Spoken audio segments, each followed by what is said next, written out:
Okay, so thank you very much for joining.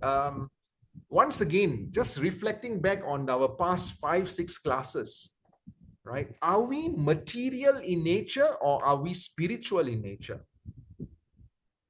Anyone?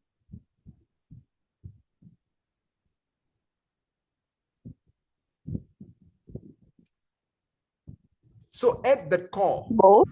yes, We're both? yes, correct. But at the core, we are spiritual, right? Spiritual. At the core, which is the soul is totally spiritual in nature.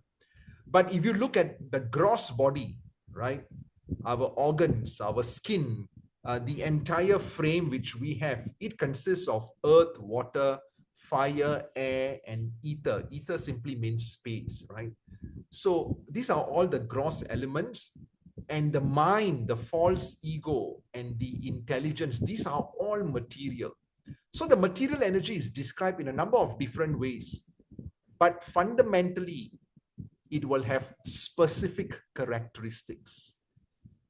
And one of that is that it goes through cycles of creation and destruction, right? So the gross body, the ego, the mind, the intelligence, all of this is destroyed and it's reconstructed back again and again and again, right? So it's constantly in change, constantly changing. But which is spiritual, for example, the soul, that is eternal and it is not subject to change, right? So, Namita, moments ago, you explained the external energies could be in the form of mode of goodness, passion, or ignorance. All of this affects the external body, affects our senses, our mind, our intelligence, etc. Right? But these energies, they do not affect the soul. At the most, what they are doing is they are just enveloping the soul, but they cannot change the constitution of the soul. The soul is spiritual in nature. So the material, at the most, they are just covering, like covering, like a covering of mud or dirt on a diamond. Okay. And so it's sort of like the idea, the understanding, and the cultivation. The understanding that myself, I, the person who is experiencing what I call life, that I'm the eternal spiritual being. I'm the eternal spiritual being, and the body does not define who I am. Okay. So that is the process of a spiritual journey or a spiritual life, which is essentially the cultivation of a very deep and wonderful, not just understanding, but a realization of who I am truly, who I actually am, the living being within the body, right? So I'm a spirit soul, and there is actually nothing much more liberating, in my opinion. There's nothing much more powerful in terms of the ability to free us from experiencing the emptiness, the loneliness, the unhappiness, states of depression, fearfulness, etc. Because as a spirit soul, right, the qualities of the spirit soul are, it's full of, it's full of consciousness, it's full of life, it's full of happiness. So there's nothing that will actually address these things in the same way that the realization of my spiritual identity, who I am, a spiritual being, and the effect that this will have on my life, that can actually transform us. Not the way I look at myself, where I seek happiness, where I seek a home, where I seek love, where I seek fulfillment, right? It will radically affect how I look upon every other things, every other living entities, and it will also radically impact how I look upon this world. For me, when I learned this, the first thing I actually began to realize was that, wow, everyone else is a spirit soul. There's no such thing as a Chinese spirit soul, a male spirit soul, etc. We are all spirit soul, and why are we actually fighting based on, ethnicity, based on our geographical locations, based on which part of the world we are. Right? Once we see that we are all spirit souls, we are all of the same constitution, then this comparison, etc., will never be there. These comparisons are all at a material platform. All right. So nowadays it's fashionable where people are saying, oh, I don't believe in religion, I believe in spirituality. But this is the essence of spirituality. Okay.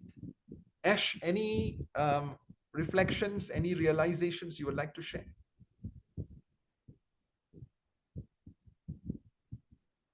Sorry, you put me on the spot here. No, that's a very interesting, what you are saying, but I think sometimes you can kind of get a little bit torn between the spiritual and the material world that we're living in. Yes, while we are spiritual entities, we also need to be cognizant about the material world, right? It's not that, oh, I'm a spiritual soul and therefore I'm going to be ignoring my body, because the body is a vehicle which will actually allow me, which will facilitate my spiritual development, right? So it's important for us to, as an example, ensure that we are orchestrating our material life in such a way that we can live the most fulfilling life. And that would include taking care of our body, exercising, getting into a spiritual practice, meditation, ensuring that we give the very best at our workplace while at the same time not being attached to the results, right? So thanks for, Ash, thanks for bringing up this point. It is not that me being a spiritual entity, I can ignore the rest. No, we should orchestrate the external so that it allows me to lead a very, very, very fulfilling life. Just continuing from where you stopped. Okay, anyone else would like to share anything? Last week, the discussions were really good. I learned a lot from all of you, and therefore I would, really urge you to keep on sharing, or whenever you are in doubt, just bring this up, because it allows me to, make the message a little bit more succinct. At the same time, it allows others to see things from a different angle. Okay, so let's move on. Right, so every single living being is desiring happiness. Right or wrong? Yes, certainly. Do we know of anyone who is not seeking this? No, everyone is seeking happiness, right? Everyone is desiring happiness. And the reason why we desire happiness, it is because it is part of our inherent spiritual nature. All right. Our inherent spiritual nature is that it is full of happiness, but we are not able to experience the happiness because we are always seeking happiness from the external nature. So the spirit soul itself naturally exists in a state of limitless happiness. And because of that, that is part of our deeper external, that's the reason why we are always, since it's there in us, we are seeking for it, we are seeking for it, we are seeking for it, but we are not seeking for it internally, we are seeking for it externally. Right? So we kind of lost the plot. We are so caught up in the external garment of the body and the mind, which also covers us. And then we think, okay, yeah, I want to, we have this perpetual desire for happiness. And so we approach things in a very limited way. I just try to stimulate my body and my mind. I feed it with things. I like to look at things that, stimulate my sight. I like to feel nice, gentle things caressing my body. I'm just kind of like constantly directing the search for happiness towards the external garment, which is this vehicle. And because of this, we are suffering terribly from spiritual malnutrition. Right? So we feed our bodies, but we do not feed our soul. right? So my happiness is not actually tied to anything in the external world. My happiness exists within my own soul, and I choose not to give that power away. And it doesn't matter how stimulating things can be in the external world, how extraordinary the experience can be, right? It never touches me to the core of my being, because these are material happiness and I'm a spiritual entity. So material happiness can never ever equate the spiritual experience, because I'm a spiritual entity. Now, so even at the moment when I'm lost in some intense sensual experience, I'm like, aha, but then as soon as that moment passes, again, I'm in that lonely place. I'm in that unfulfilled place. I'm in the space where I'm looking for more meaning and more purpose and a greater form of happiness that's actually lasting. But that doesn't just reach a peak and then it just dies, right? I desire that so much, but we know that, just like in economics, we have the law of diminishing returns. Similarly, right? The external happiness, every time I feel a little bit fulfilled, I need more and more and more, right? So, and the other great driver, right, is the desire for love, right? Earlier on, we spoke about happiness being an inherent quality of the soul. And the other great driver is the desire for love. To love and to be loved is that the greatest happiness, actually, right? So to both love and to be loved.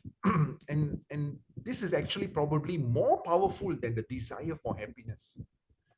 But once again, we seek to fulfill what is actually a spiritual need and desire with limited material personalities in a limited and temporary world.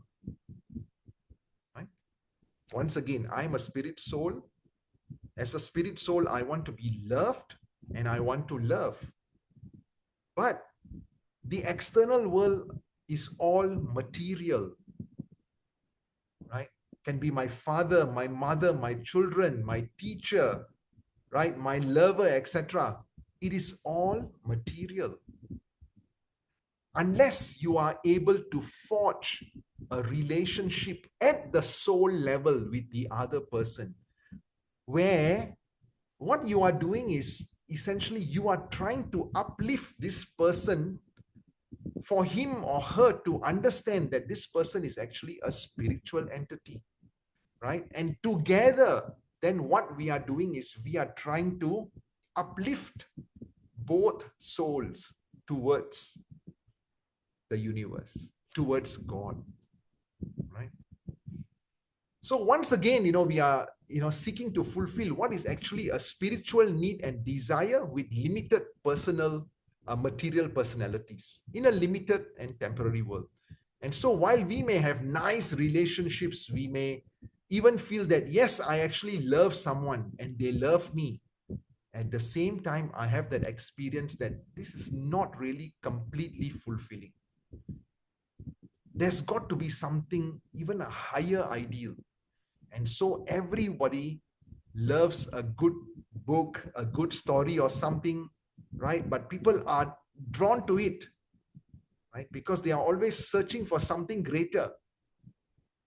But it is not going to be possible until and unless, right, we direct this love, right, to the spiritual whole. Right? Until we direct this love from the spiritual soul to the spiritual whole, we cannot be fulfilled. Okay, and this is very nicely said by Antonio Cardinal Bassi, I think one of the saints in the Catholic faith. Happiness is essentially internal, not external. Anyone who looks for it outside himself cannot find it. simply because it does not exist there. Internal peace, however, is capable of bringing us whatever happiness can be obtained in this world. We can have this peace if we avoid sin. We can have this peace if we engage in spiritual activities like sharpening of the axe, getting into meditation, getting into mantra chanting, right? Getting into service of others. So we can have this peace if we avoid sin. The Holy Spirit, God, assures us that there is no peace for the wicked. Our tranquility, our peace, our inherent nature will be increased by service, by humility, and by gentleness. Right? So you see how all these religious traditions are speaking the same thing. Okay, I'll take a pause here. Any reflections, realizations? Hui, anything you'd like to add? Hello, everyone. Sorry I'm late. I have nothing to add because my mind is still everywhere else, so nothing constructive to add. Okay, anybody else? Who else is there? Okay, let's just move on, yeah? So once again, just to reinforce, the universe has two energies, the material and the spiritual, right? And they can be used interchangeably if one knows how. Just as the same electricity can be used to heat or cool a body, so God's energies can be used for different purposes according to the living entity's desire. Right? So, but that doesn't mean that, the living entity can control God's energies. Only that the living entity can leverage these energies. So when a living entity or a conditioned soul wishes to exploit the material nature, then he or she is in contact with the material energy.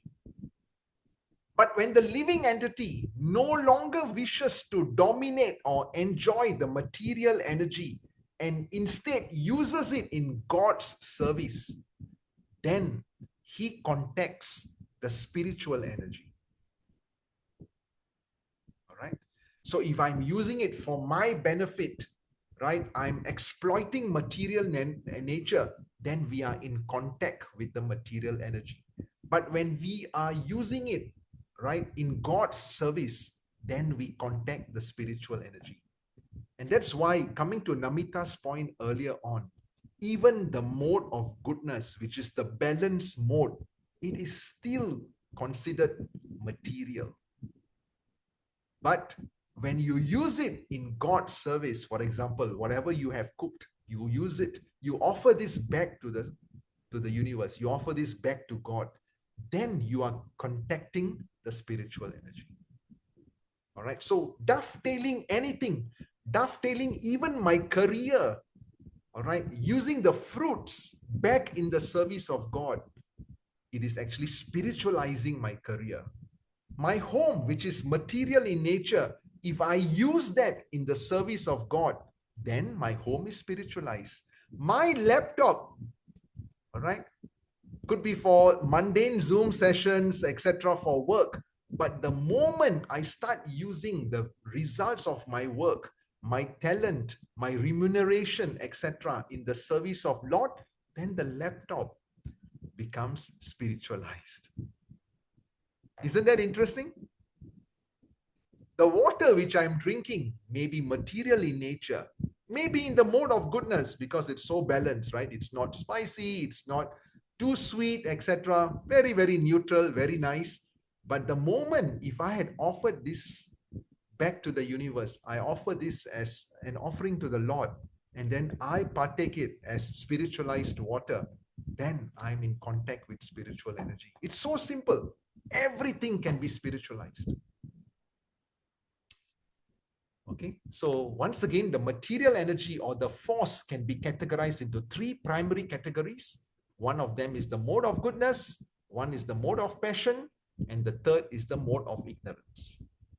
And when people are influenced by these material energies in the mode of ignorance, their life is just purposeless and empty. Right?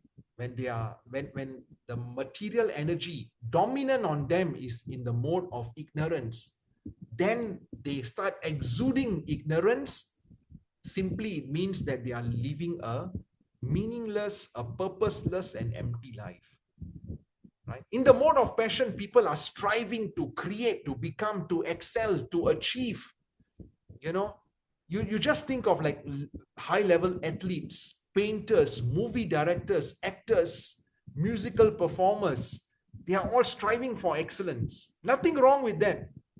All right, nothing wrong with that. They are doing their duties to the best of their capabilities, best of their abilities. They are striving for the best. But if they were able to somehow dovetail this to spirituality, then, everything is leapfrogged. Okay.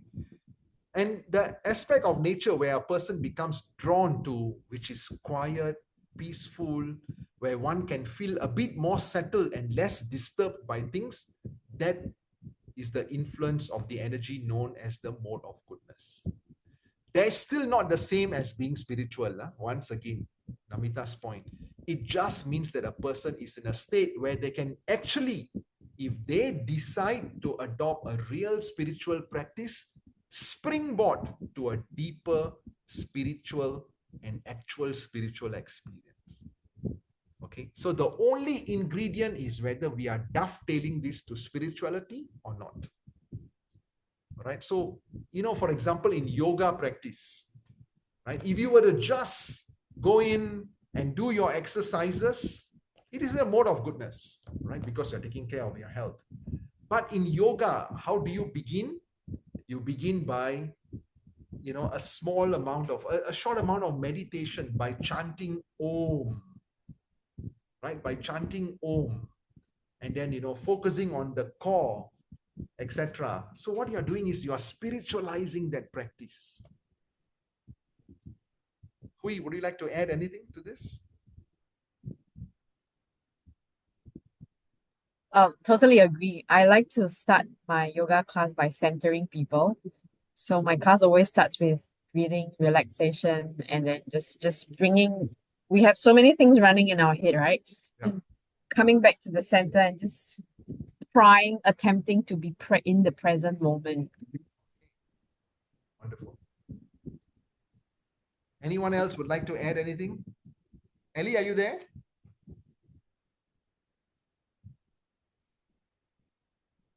Yes, I am. Yes, Ellie, missing you today. Yeah. Anything you'd like to add? Not really. I'm just trying to just listen because Okay. I'm kind of not so sure about,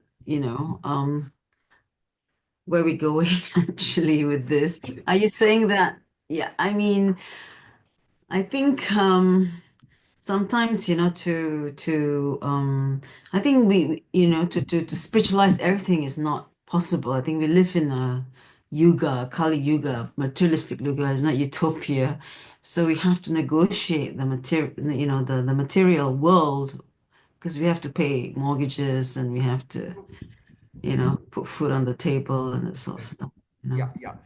Very true. That is why we make the best out of a bad bargain. My spiritual master used to say, just, you need to do what is required, right? We need to feed our family. We need to feed ourselves.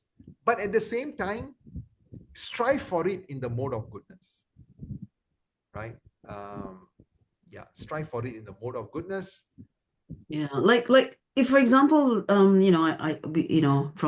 a certain tradition that I come from, we look at the job of a policeman. That's very rajasic. But if they're very sattvic in the way they perform their jobs, they won't be able to protect us. It's like instead of like protecting us, they're like running away and say, no, no, no, no, it's okay. So I think we need all the elements to negotiate life, I guess. Yes, yes, very good point. That is why even in the mode of passion, activity, etc., that can still be springboard to mode of pure goodness by just dovetailing it, seeing it as a service to others, right? You cannot have a soldier or a policeman who is like, totally in the mode of goodness, right? That person needs to be active, right? But what is happening is, even though his material nature is that of in the mode of passion, he can still spiritualize his career. It's still possible to spiritualize it. How? While he is in the mode of passion, full of activity, etc., he can still use that talent in the service of God. He can still use some parts of his remuneration, right, for the upkeep of churches, temples, etc. He can still meditate and ask for the blessings of the Lord, that I'm just doing my best in my career. All right, I've been given a job like this based on my nature, right? So it is. Yeah, it's a good point. Very good point, Ellie, you brought up.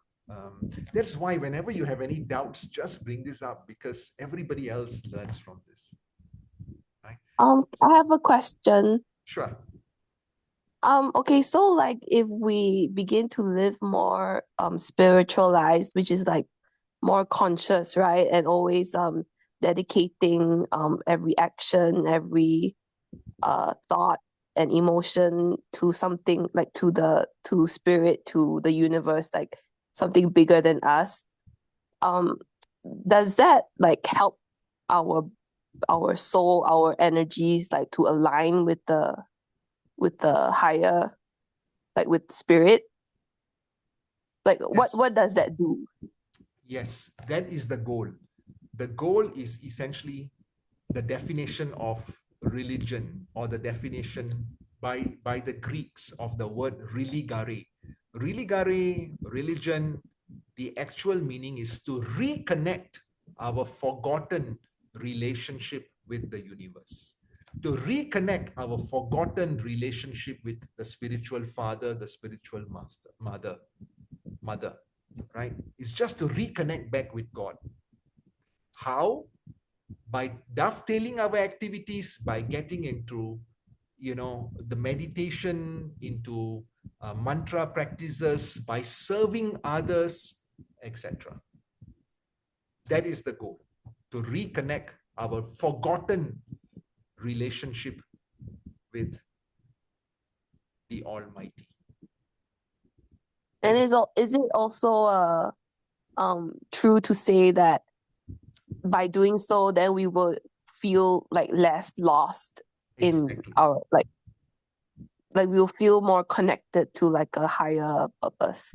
You will feel much more fulfilled, and you will begin to feel the pure qualities of the soul.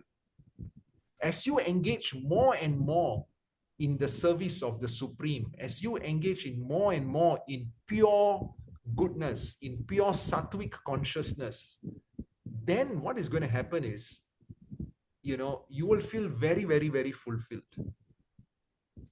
Right? You will feel that, wow, all this while I've been looking for happiness outside, but actually it lies deep down in me. All I need to do is I need to just activate it. Right? And that's why, one can be the poorest of the poor, but you cannot take away that happiness from that person if that person is fulfilled.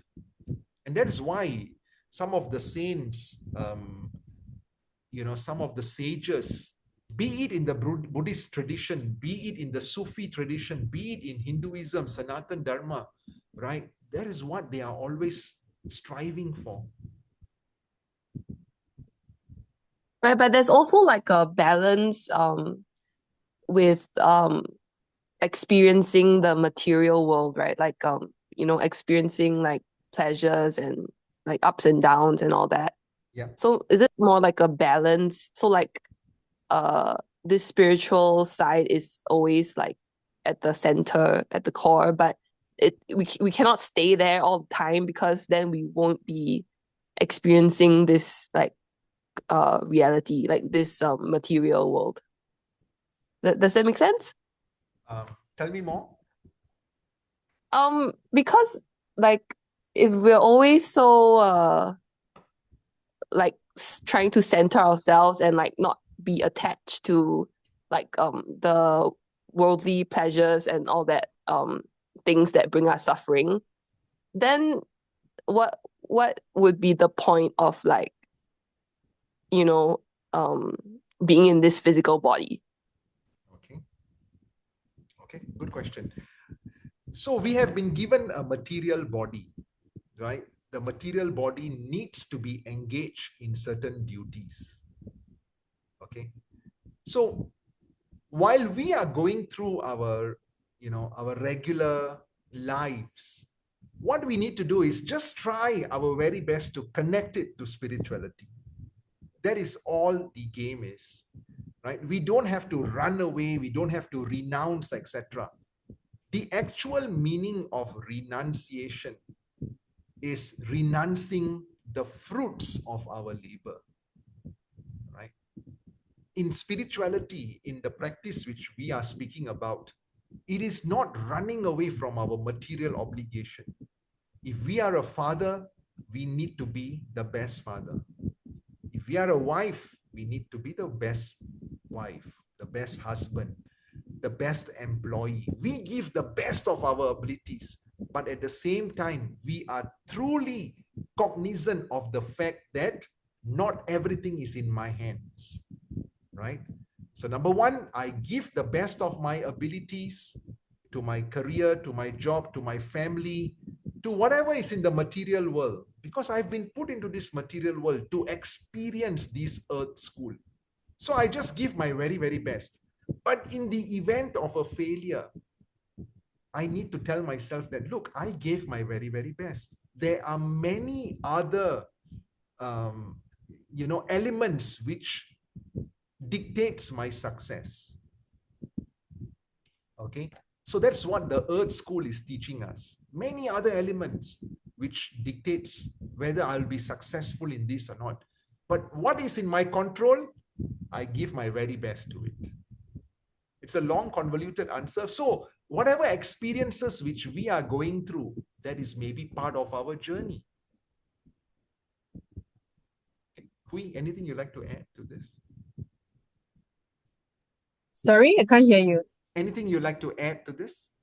No, I got nothing, but there are questions in the chat. Oh, okay. Can you just read out the questions? Okay. Prato is asking how to classify modern careers into different modes. Okay. All right. So if we are working in a slaughterhouse, right? If we are working in a slaughterhouse, if we are peddling drugs, right? Then this is all in the mode of ignorance. Certainly, because it's not good for us, it's not good for us. It's not going to be a platform which can leapfrog us into spirituality, right? So first and foremost, we need to ensure that we are following the regulatory principles, right? And then there are other careers like, when you are in the stock market, etc., then that is more in the mode of passion, right? Because it's about winning. It's about,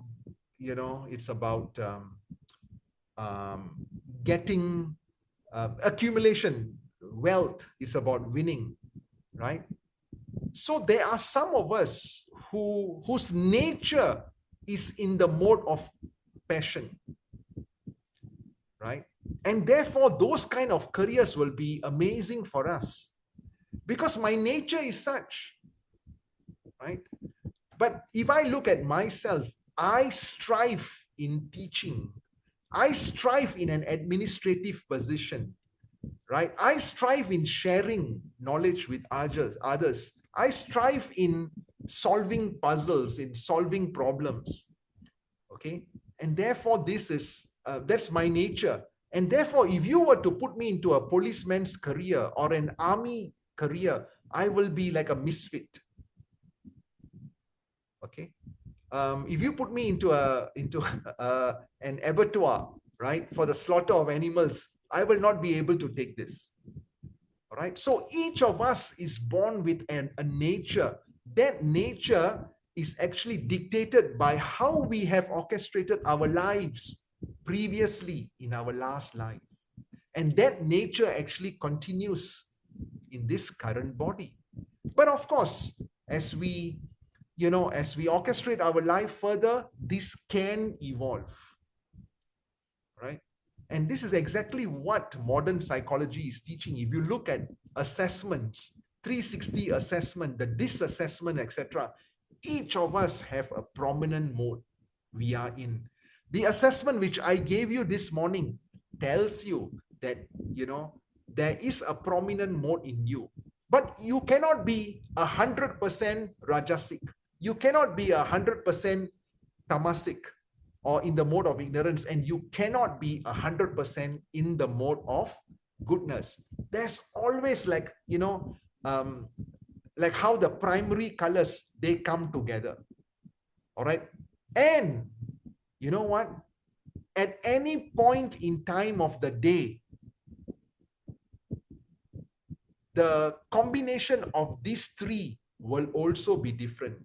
For example, in the morning, from about 5 o'clock to about 12 o'clock or 11 o'clock, the external atmosphere is in the mode of goodness. And that is why the morning time is very good for us. It alerts us, it allows us to study, right? The atmosphere in the morning is in the mode of goodness. From about 11 plus to about 5 o'clock, that is where the mode of passion comes in. All right, full of energy, etc. And then towards the evening, that is where the mode of ignorance comes in, resting, sleep, etc. Okay, so even the day, coming back to Namita's point, everything can be classified in the mode of goodness, passion, or ignorance. From our desk all the way to the day, to the atmosphere we are in. Okay.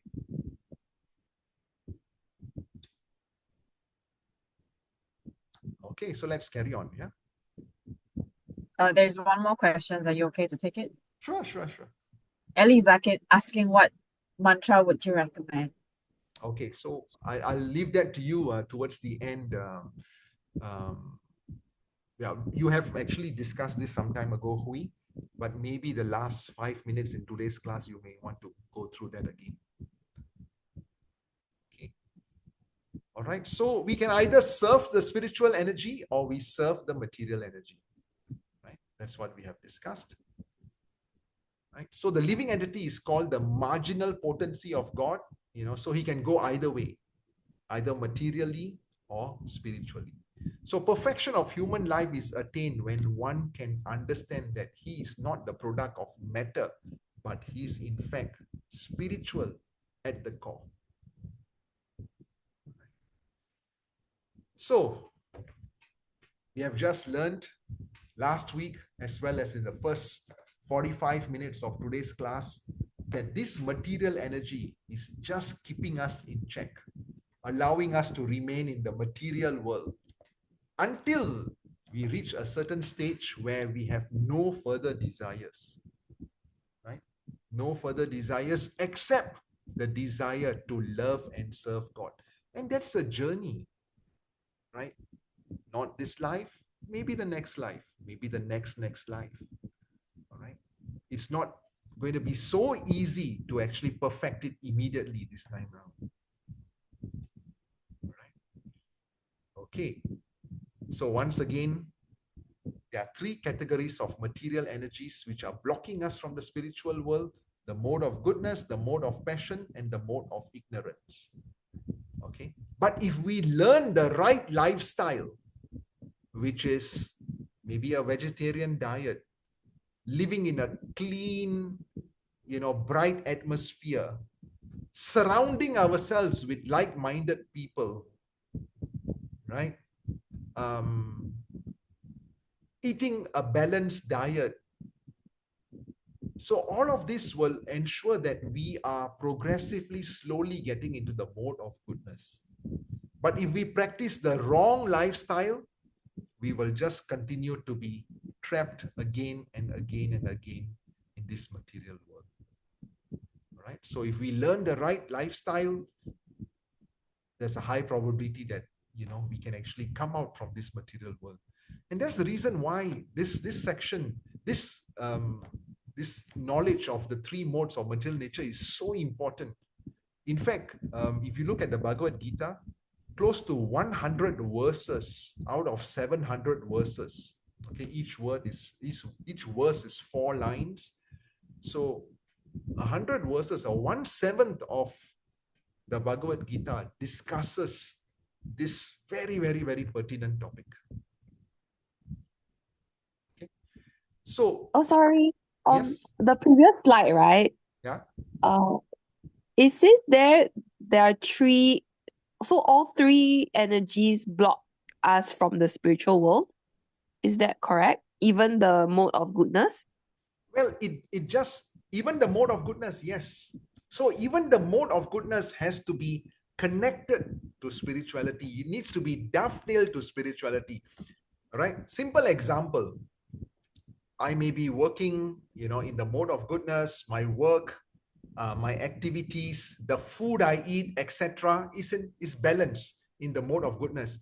But the moment I spiritualize my career, I spiritualize my food, etc., by offering it to the Lord, but I offer my remuneration, parts of it, in the service of the Lord, then everything becomes spiritualized. Then it is no longer in the material platform. Then it is no longer in the mode of goodness or passion. It is in the mode of pure goodness or mode of spirituality. It gets a bit confusing. Can I understand it like this? Like doing something good, like morally good, like charity, for example, without that connection or understanding, like maybe it's like serving your ego instead. Is it something like that? Exactly. Wonderful. I'm actually coming to that point in the next 2 or 3 slides. Okay. Yeah, maybe I can just go there directly right now.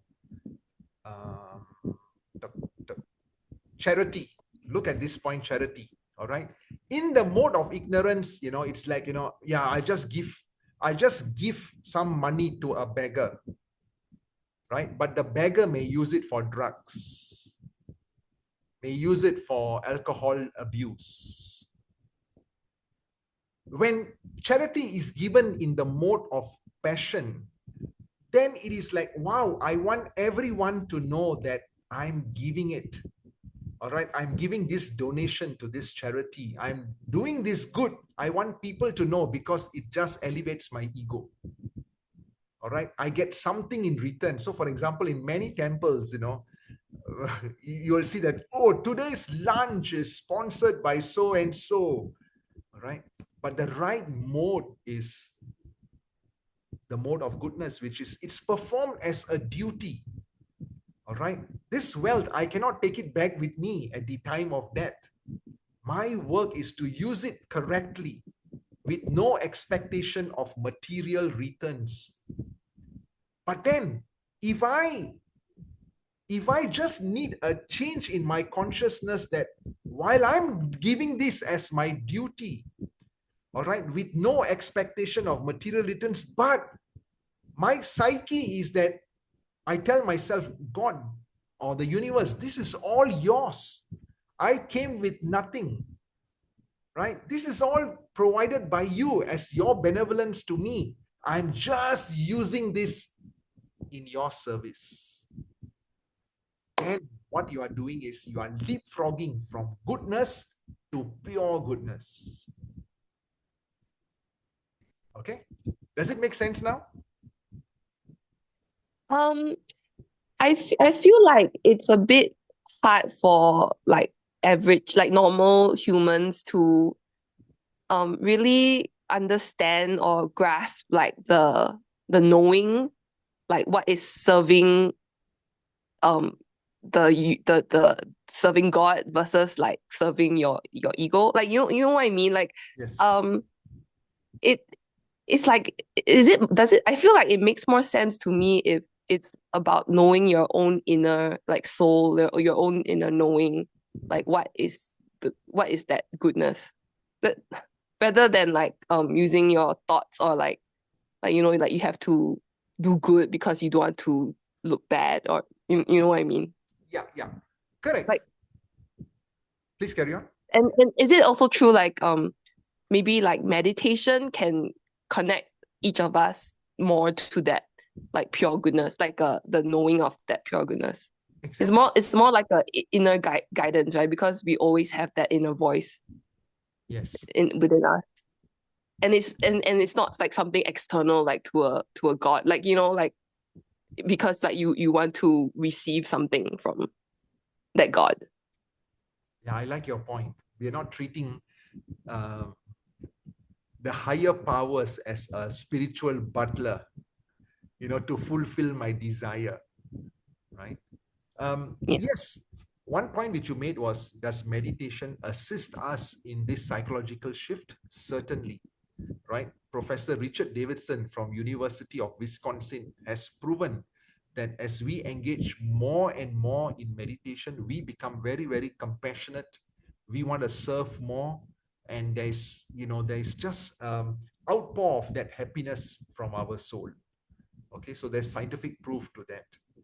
And in the beginning, all of this may sound abstract, but as you get into this practice more and more, you will perfect it, right? You will certainly. I think like it can cause misunderstandings, because like the use of the word like good versus bad, like it kind of it like targets like the person's ego instead, because you know their thoughts and ideas, like their intellectualization of like what morality is, rather then they will miss like it's actually not about like good or bad. It's like about what is aligned to that higher power, like connected from us. I like the diversity of thought processes which we have in this group. I'm appreciating what you are saying, because one way of teaching is to accept what is there and use that nomenclature. But I'm seeing things from your perspective that maybe, using the regular nomenclature can confuse people. I appreciate that. Okay, so we still have not finished today's topic, and we are coming to the end of the class for today. I think we are at 8:28. I guess we just need more sessions. Yeah, we need more sessions. Yeah, that's right. Yeah. So I think Ash, you had a question on what is the mantra we Ellie asked. Ellie asked. Okay, yeah.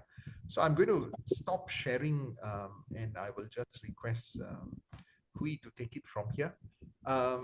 So I will put the recording, last week's recording and this week's recording, on the portal. Once again, it took me, in all sincerity, all right, it took me 25 years to understand these concepts. And I'm still a student, I'm still learning, right? I started at the age of 18 reading the Bhagavad-gita, and I was like, my God, this is so overwhelming, right? It took me a long time, and it's a process, right? Rome wasn't built in a day, and therefore our appreciation of all of these concepts are not going to be like, oh, I come into a class and I totally understand. No, it is just a starting point, right? It's just a starting point. It is just a starting point for us to appreciate that we are not the material body, we are a spirit soul, right? And coming back to one of the participants' point, our goal is to reconnect our forgotten relationship with the Supreme. How do you reconnect? By expressing gratitude that everything is actually given by the Supreme. What did I have when I came in? right? I'm blessed with good parents, for example. I'm blessed with a good career, for example. I'm blessed with all of this. It is not just my doing. I'm just a small portion of the entire ecosystem, which is orchestrating all of this for me. The least I can do is to express gratitude. It starts, spirituality begins with expressing gratitude. If we can express gratitude for what has been given to us, that is a wonderful starting point where we are getting into the mode of goodness. We are then slowly,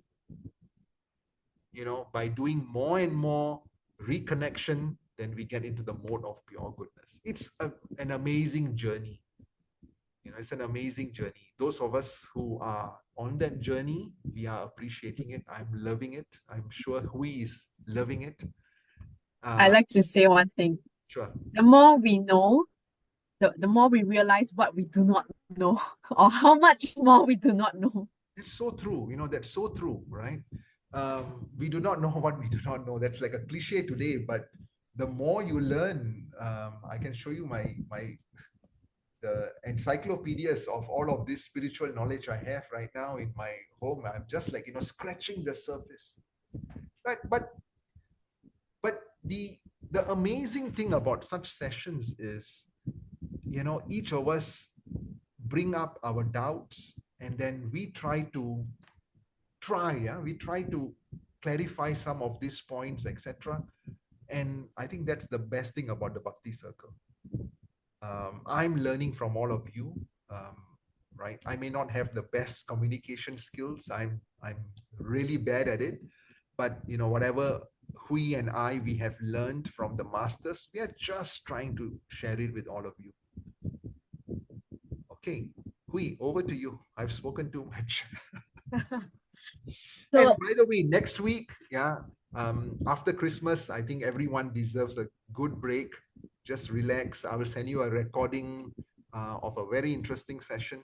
You can watch it. If you have not done the assessment, please embark on that assessment, and then you will know at that point in time when you did that assessment, what were the prominent modes affecting you, and what was your behavior, what was the prominent behavior you had.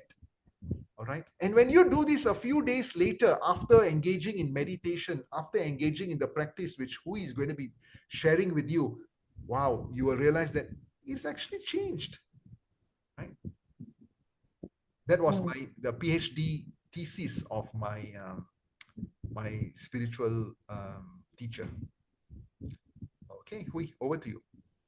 Okay, thank you, Pradeep. Actually, we bumped into each other at the most random place today, this morning. I saw a back view of a guy that looks really familiar, and he's very tall. I saw him from far away because he's really tall. I was like, this back view looks familiar. Yeah, we met at the Woodlands checkpoint today, of all places. So I've got my wife's nephews and nieces. There was a big group of them in Singapore. They came from Malaysia, and I had to send them back today. I could only bring them over to Johor Bahru, and then their parents came over. So both their parents and we do not have the vehicle entry permit to go into each other's country. Right? So, it's an easy process to get the vehicle entry permit into Malaysia, but I've been sleeping on it because I never like to drive into Malaysia. And similarly, they just got a new car and they haven't got the entry permit for it. So I had to take them by bus, and then guess what? I meet Hui, and Hui is chanting on her mantras while she's walking. Amazing meditation practice. You don't have to really sit down. Even while you are walking, you can be practicing mindfulness. I love that Hui, amidst that entire, flux of people at the Causeway checkpoint, you were just so calm with your bead bags, and you were just chanting and chanting and chanting. Amazing. Right? Coming back that, meditation is not necessarily a quiet practice at one corner. We can be mindful anywhere if we have a clear intention of wanting to do it. Over to you. Okay. So Ellie asked, what mantra do we recommend, right? I mean, to backtrack a bit, not even talking about mantra, just any form of mindfulness practice, we could really do it anytime, anywhere. Like the first few weeks we did that breathing exercise, right? It really can be done anywhere. Like sometimes I like to check in with myself, like even when I'm just waiting for traffic lights, waiting for the train, I would just softly look down to the ground. If it's a safe space, you could close your eyes. If not, just softly look down to the ground so that your eyes are kind of semi-closed. You're not looking at too many things. Things around you wouldn't get distracted, wouldn't be distracting you. And I just breathe and just notice, like, how's my breath like? Is it shallow? Is it deep? If I notice that I'm feeling a little bit stressed, then I would try to deepen my breath by breathing into my belly and maybe even taking a deeper, longer breath intentionally, just to center myself. So it really can be done anywhere. It would be very nice if you can do it before you sleep. So we like to play with our phones before we sleep, right? We think like, oh, it's finally the end of the day. Let me scroll some social media. I have this bad habit too, but that's really not a good habit for the brain. Actually, it gives the brain a lot of stimulation. So scroll your phone when you put your phone down before you fall asleep. Do some few breaths, right? Just breathing in deep and noticing how is your breath like can be really helpful to just clear out the mind and go to sleep with an emptier mind. I'm not saying your mind's going to be completely empty. I'm just saying it's going to be a little bit emptier than what it was before. So then mantras, when we talk about different forms of meditation, mantra meditation is one of them. So we practice the Maha Mantra, which is the Hare Krishna mantra that most of you have heard it if you come for kirtan, if you come for the retreat. It's a mantra that has been, I would say, like the most effective. I personally practice like Kundalini yoga, which did a lot of mantras. In yoga, we did like Gayatri mantra. We did a lot of mantras. Some mantras are really complicated. If we're not from like a Hindu upbringing, words are hard to pronounce. Like it's difficult for me to pronounce too many R in a word. I just recently I met a new guy, a new friend. His name is Parth, Parth. So if I were to pronounce it in my like very Singlish Chinese accent, I would call it like Parth. I would miss out the R. So like pronunciation might be difficult, and I feel like the Hare Krishna mantra is easy to pronounce. We don't need like too complicated. It's very repetitive. There's no need to count. There's no need to think so much. And it has been the most effective. I mean, you could say Om is an easy meditation. It is. It really is. Like I do the Om meditation sometimes in yoga practice, or sometimes we end the practice with 3 times Om. It is really easy. Om is a universal sound. So if it works for you, if it suits you, do Om many, many times and try doing Om meditation with people, and you hear like the vibration of their voice actually like has an echo, or like it bounce off each other's sound, each other's voice, can be quite amazing. So personal practice, the Hare Krishna mantra is easily accessible. You can do it anywhere. You still like I got caught by multitasking, walking, going through the checkpoint and chanting. So if you can use your own voice to pronounce the word, it doesn't have to be loud. Softly is fine. Just enough for you to hear your own voice, just enough for you to feel some vibration created by your own vocal cords. That is enough. That vibration and that sound that you can hear, that itself is enough to change little things inside you. Our body is like 70% water, and the little vibration will start to shift things. And if you do it consistently, if you can do it every day, do 5 minutes, 10 minutes, however number or amount of time that you can put in, you will see the difference slowly. Maybe it gives you more clarity when you're having a hard time. Maybe it helps you feel a little bit lighter. Everybody's experience is different. But my personal experience is it helps me to be a little bit more clearer and have a little bit more patience and compassion. So let's do 5 minutes of the mantra meditation. Is that okay, everybody? Yes. Yes. Thank you for replying. So I know I'm not talking alone. So I'm going to give you options. You could go at the same pace with me, or you can go at your own pace. So the mantra goes like this: Hare Krishna, Hare Krishna, Krishna Krishna, Hare Hare, Hare Rama, Hare Rama, Rama Rama, Hare Hare. Maybe in the beginning, you feel like you can't remember the sequence of the words. You could open your eyes, look at the screen, put it up on the screen. Once you feel like I kind of know the sequence already, you might want to explore closing your eyes and really bringing your awareness to hearing your own voice or feeling the vibration created by your own voice. Pick one and see how you feel. We're going to do about 5 minutes. And if you're ready, let's just take a few breaths first. Close your eyes if you like to. Let's take a deep breath in. Breathe all the way into your belly. And breathe out completely. Release all the air out from you like we're breathing in all the way into the bottom of your belly. And we're letting go every bit of air out of you. Breathing in. Breathing out. Let's go 2 more breaths on your own.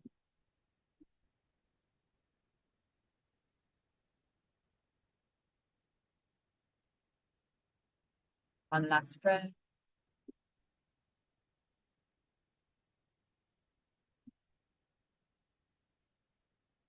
And with your inhale, we're going to start the mantra.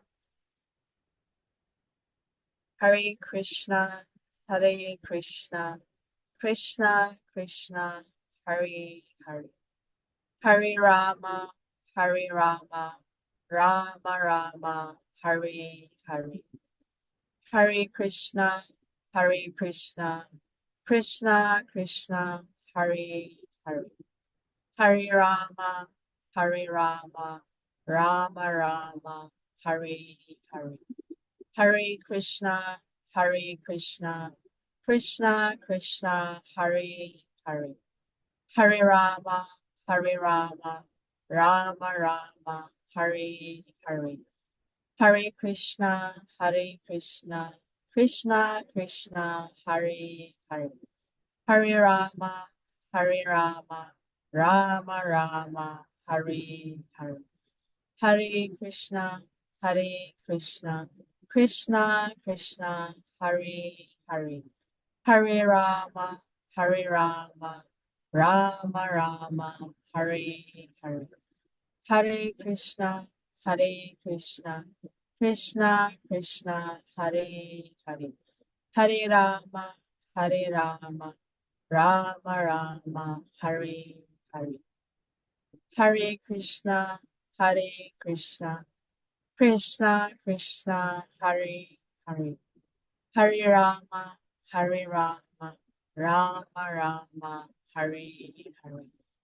Hare Krishna, Hare Krishna, Krishna Krishna, Hare Hare. Hare Rama, Hare Rama, Rama Rama, Hare Hare. Hare Krishna, Hare Krishna, Krishna Krishna, Hare Hare. Hare Rama, Hare Rama, Rama Rama, Hare Hare. Hare Krishna, Hare Krishna, Krishna Krishna, Hare Hare. Hare Rama, Hare Rama, Rama Rama, Hare Hare. Hare Krishna, Hare Krishna, Krishna Krishna, Hare Hare. Hare Rama, Hare Rama, Rama Rama, Hare Hare. Hare Krishna, Hare Krishna, Krishna Krishna, Hare Hare. Hare Rama, Hare Rama, Rama Rama, Hare Hare. Hare Krishna, Hare Krishna, Krishna Krishna, Hare Hare. Hare Rama, Hare Rama, Rama Rama, Hare Hare. Hare Krishna, Hare Krishna, Krishna Krishna, Hare Hare. Hare Rama, Hare Rama, Rama Rama, Hare Hare. Hare Krishna, Krishna Krishna, Hare Hare. Hare Rama, Rama Rama, Hare Hare. Hare Krishna, Krishna Krishna, Hare Hare. Hare Rama, Rama Rama, Hare Hare. Hare Krishna, Krishna Krishna, Hare Hare. Hare Rama, Rama Rama, Hare Hare. Hare Krishna, Krishna Krishna, Hare Hare. Hare Rama, Rama Rama, Hare Hare. Hare Krishna, Krishna Krishna, Hare Hare. Hare Rama, Rama Rama, Hare Hare. Last three. Hare Krishna, Krishna Krishna, Hare Hare. Hare Rama, Rama Rama, Hare Hare. Hare Krishna, Krishna Krishna, Hare Hare. Hare Rama, Rama Rama, Hare Hare. Last one. Hare Krishna, Krishna Krishna, Hare Hare. Hare Rama, Rama Rama, Hare Hare. Let's just take a deep breath in. Fully breathe out. Keeping your eyes still closed. Just take a few silent moments with yourself.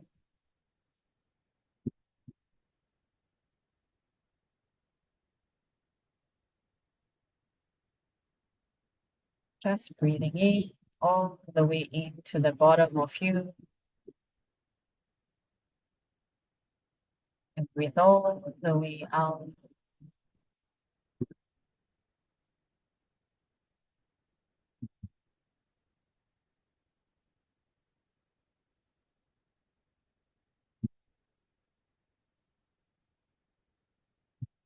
And we breathe in. And we breathe out. Just bringing your awareness to the center of you, to the inside of you. Just noticing how is the inside of you feeling right now.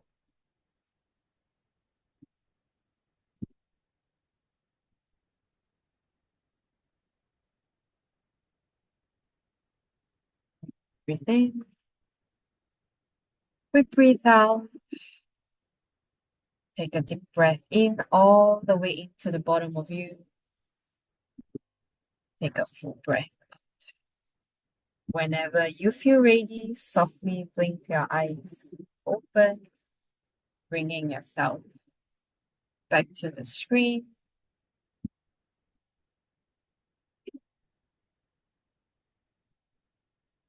Welcome back. Anybody has any sharing? How was your experience? If you feel something or you don't feel anything,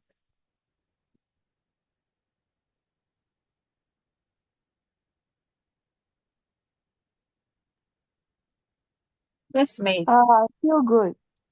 Thank you. What is Nice, good? nice to end the day with this chanting. Thank you for sharing. Thank you for opening your heart to us as well. Thank you. Anybody else have anything you want to share? Any comments? Any questions? Definitely feeling more calm and centered. Yeah, Thank you, Namita. thank you.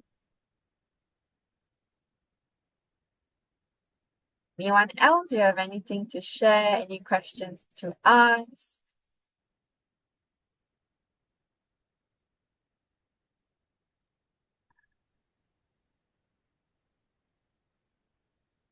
Hi, Ellie. I was just, I was really waiting for that topic on karma that you want to do. When will that be happening, or has it happened already?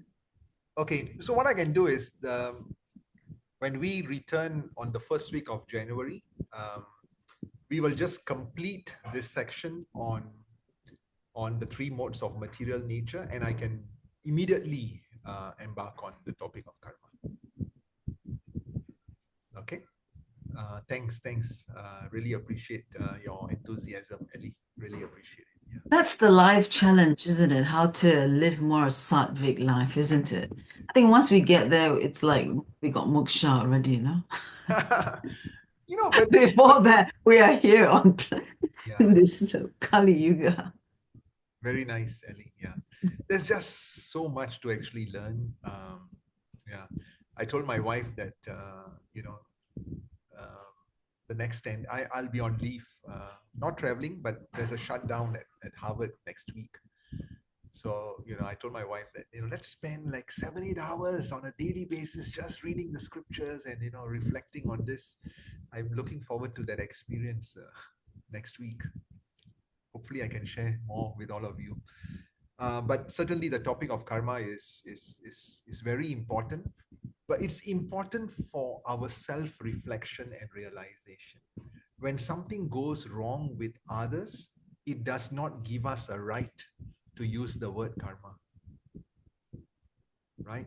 It's very, very wrong for us to say, oh, maybe it is your karma, that is why this is not going as per orchestrated. That is really bad, right? So whatever we learn, it is for us to basically take full responsibility of our life. That's it, full stop. It doesn't give us a right to channel this understanding onto others. Okay, so that's the caveat which we will embark the class upon. Right? Otherwise, it becomes very dangerous, very risky. Anything goes wrong with the external world, oh yeah, it's their karma. That's wrong. So this is for our own personal realization and the whole concept of taking responsibility for everything which is happening in our lives. Ellie, Well, thank you. I'm curious to listen to, your how much you think that the free will, how much free will that we really have. Okay, I'll blend that into that whole chapter. Okay. Thank you very much. Okay. And wishing all of you When is our happy next holidays. class? Sorry. So when would the next session be? What date are we looking at? Okay, just give me a minute. So we will start on the 2nd. Second It's fine with all of you? Also, there's a break next week. Okay. Yes, next week there's a break, yeah. Okay. And then we will start on the New Year's Day with a bang on the 2nd.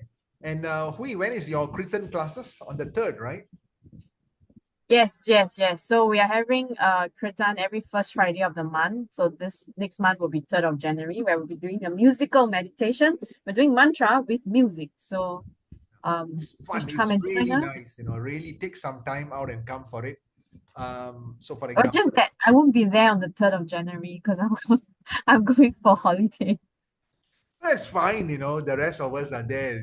Ellie has experienced this. When she came over to my place, we had an Yeah, I love amazing, it. Kirtan session. So all of you are invited. I'm getting onto an office call in a minute's time. So thank you very so much. much. Thank you for your time as well. Thank you. Thank you for joining us. you. Bye. Happy Yeah. holidays. Merry Yeah. Christmas to all of you. Yeah. Yeah, And Happy Merry New Year. Thank you. Thank you. you.